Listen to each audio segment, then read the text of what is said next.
नमस्कार मित्रांनो, लाडकी बहीण योजनेअंतर्गत आजपासून सर्व महिलांच्या खात्यात पैसे येण्यास सुरुवात झालेली आहे.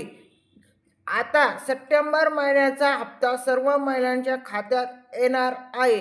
कोणाला वाटत असेल KYC केल्याशिवाय येणार नाही, KYC केल्याशिवाय येणार नाही, पण एवढा हप्ता ज्यावेळेस मागच्या सारखा तुम्हाला जो हप्ता येत होता तो हप्ता सर्व महिलांच्या खात्यात येणार आहे.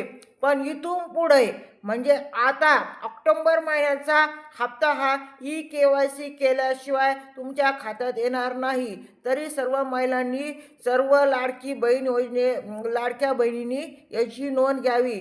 तरी सर्व महिलांनी, ज्या महिलांची KYC राहिली असेल त्यांनी लवकरात लवकर KYC करून घ्या, कारण की पुढचा हप्ता हा तुमच्या खात्यात आला पाहिजे. आणि जर साईट चालत नसेल तर उशिरा रात्री तेव्हा ती साईट चालते, दिवसभर ही साईट चालत नाही. तरी सर्व महिलांनी याची नोंद घ्यावी. धन्यवाद.